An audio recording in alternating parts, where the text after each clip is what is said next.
صل على سيدنا محمد اللهم صل على سيدنا محمد اللهم صل على سيدنا محمد اللهم صل على سيدنا محمد اللهم صل على سيدنا محمد.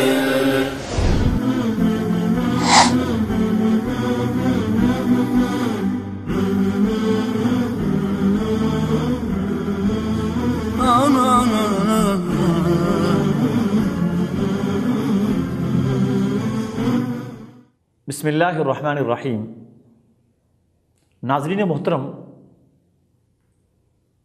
ایذائے مسلم کو حضور پاک صلی اللہ علیہ وسلم نے حرام قرار دیا کہ کسی مسلمان کو اذیت نہ دی جائے، تکلیف نہ دی جائے.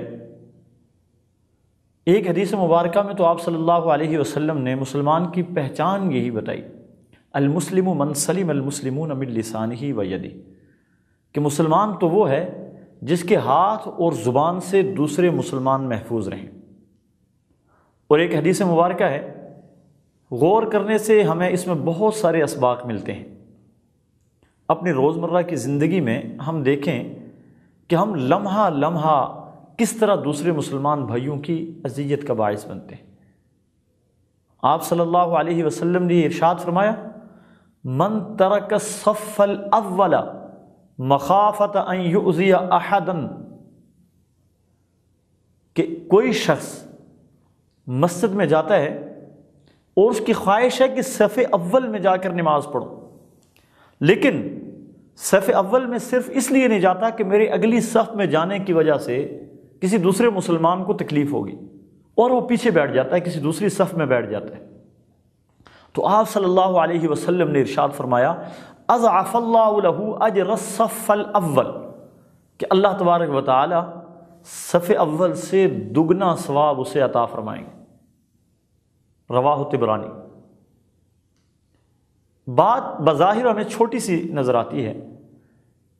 اس بات پہ پھر غور کریں کہ کیا فرمایا میرے آقا صلی اللہ علیہ وسلم نے، کہ ایک آدمی پہلی صف میں نماز پڑھنا چاہتا ہے اور پہلی صف میں نماز کے اجر سے واقف ہے،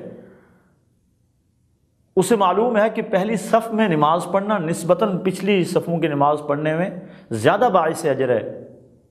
لیکن اس کے باوجود اگلی صف میں اس لیے نہیں جاتا کہ میرے آگے جانے کی وجہ سے کسی کو تکلیف پہنچے گی، کسی کے کندھے پھلانگ کر جاؤں گا تو کسی کو اذیت پہنچے گی، اور وہ چھوڑ دیتا ہے کہ چلو پہلی صف میں نہیں جاتا ہوں، دوسری میں بیٹھ جاتا ہے، تیسری میں، چوتھی میں، پیچھے کسی صف میں بیٹھ جاتا ہے. تو اللہ کے رسول صلی اللہ علیہ وسلم نے ارشاد فرمایا کہ اس شخص کو اس نیت کی وجہ سے، اس کے اس ارادے کی وجہ سے اللہ تبارک و تعالی جتنا اجر پہلی صف میں بیٹھنے والے انسان کو عطا کر رہے ہیں، اس سے دگنا اجر اس کو عطا فرمائیں گے. ایک مسلمان کو اذیت سے بچانا کتنا بڑا اللہ تبارک و تعالیٰ کے ہاں درجہ رکھتا ہے، کتنا بڑا مقام رکھتا ہے. اور آج ہماری حالت یہ ہے کہ ہمیشہ کوئی بھی لائن مثال کے طور پہ لگتی ہے، ہماری کوشش یہ ہوتی ہے کہ ہم دوسروں کو دھکا دے کے آگے نکلنے کی کوشش کریں، دوسروں کا حق غصب کر کے خود آگے بڑھ جاتے ہیں. اور صرف لائن کی بات نہیں ہے، بہت سارے ایسے مقامات ہیں جہاں ہم نے دیکھا کہ اس چیز کا خیال نہیں رکھا جاتا کہ میری وجہ سے کسی دوسرے مسلمان کو تکلیف نہ ہو. طواف کے دوران بہت سارے لوگوں کو دیکھا گیا کہ وہ بہت اکڑ اکڑ کر اور بہت چوڑے ہو کر چلتے ہیں اور بھاگتے ہیں، اور عجیب و غریب طریقے سے ان کو اس بات کا احساس نہیں ہوتا کہ میری وجہ سے کسی اور کو تکلیف ہو رہی، کسی اور کو پریشانی ہو رہی، دوسروں کو دھکا دیتے ہوئے. اسی طرح حجر اسود ہے، حجر اسود کو لوگ چومنے کے لیے کتنے لوگوں کے ساتھ لڑائی جھگڑا کرتے ہیں، کتنے لوگوں کو دھکا دیتے ہیں، کتنے لوگوں کی اذیت کا باعث بنتے ہیں۔ اور اللہ تبارک و تعالیٰ معاف فرمائے، خواتین بھی وہاں جا کر اپنی عزت برباد کرتی ہیں، مردوں کے درمیان گھس کے ایک حجر اسود کو بوسہ دینے کے لیے کتنے انسانوں کو تکلیف دیتی ہیں، گناہگار کرتی ہیں۔ حجر اسود کو بوسہ دینا کوئی اتنا بڑا باعث اجر کام نہیں ہے جتنا اجر ہے کسی مسلمان کو تکلیف سے بچانا۔ اسی طرح ریاض الجنہ مدینہ منورہ میں مسجد نبوی میں، جہاں پر جس جگہ کو اللہ کے رسول صلی اللہ علیہ وسلم نے ارشاد فرمایا ما بین بیتی و ممبری روضۃ من ریاض الجنہ، کہ میرے گھر اور میرے ممبر کے درمیان کی جگہ جنت کے باغوں میں سے ایک باغ ہے۔ وہاں نفل پڑھنے کے لیے خواتین بھی اور حضرات بھی جب جاتے ہیں تو اس چیز کو نہیں دیکھتے کہ ان کے 2 نفل کی وجہ سے 10 لوگ پریشان ہوتے ہیں۔ ضرور انہوں نے پڑھنے ہیں اور دوسروں کو دھکا دے کر اپنی جگہ بنانی، دوسروں کو اذیت دے کر اپنی جگہ بنانی۔ مجھے یقین کامل ہے کہ اگر ایک آدمی ریاض الجنہ جاتا ہے اور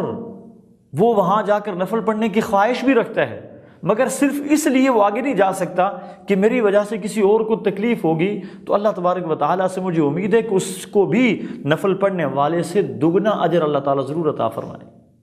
اس لیے کہ اس نے ایک دوسرے مسلمان کو اذیت سے بچا لیا، تکلیف سے بچا لی۔ روضہ رسول صلی اللہ علیہ وسلم پہ سلام پیش کرنے کے لیے ہم جاتے ہیں، ادب کی جگہ ہے، احترام کی جگہ ہے۔ اس ادب اور احترام کی جگہ میں بھی جہاں لا ترفعوا اصواتکم فوق صوت النبی ولا تجهروا له بالقول كجهر بعضكم لبعض ان تحبط اعمالكم وانتم لا تشعرون، صحابہ اکرام کو پابند کیا گیا تھا کہ آقا صلی اللہ علیہ وسلم جہاں پر ہوں وہاں پہ اپنی آوازوں کو اونچا نہ کریں۔ وہاں ہم دوسروں کی اذیت کا باعث بن رہے ہوتے، دوسروں کو دھکے دے رہے ہوتے، دوسروں کے اوپر سے پھلانگ کے جانے کی کوشش کر رہے ہوتے ہیں۔ یہ تو ادب کا مقام ہے، یہ احترام کا مقام ہے، اور اس میں چونکہ آقا صلی اللہ علیہ وسلم کے روزے مبارک کے اسلام کی بات آئی، اللہم صلی وسلم وبارک علی سیدنا و مولانا محمد وبارک وسلم ثم صلی علیہ۔ بہت سارے لوگ ایسے ہوتے ہیں جو وہاں پر جاتے ہیں اور جا کر آپ نے دیکھا ہوگا کہ یوں جالیوں کے اندر جھانکنے کی کوشش کرتے ہیں، جھانک کے اندر دیکھنے کی کوشش کرتے ہیں۔ دنیا میں کسی عام آدمی کے انسان گھر میں جھانکے برا محسوس ہوتا ہے، جھانکنے والے کو اچھا نہیں سمجھا جاتا ہے، چاہے جائے کہ ہم آقا صلی اللہ علیہ وسلم کے گھر میں جھانک کے دیکھنے کی کوشش کریں۔ تو اللہ تبارک و تعالیٰ سے دعا ہے اللہ تعالیٰ ہمیں عمل کی توفیق نصیب فرمائے۔ والسلام علیکم ورحمۃ اللہ وبرکاتہ۔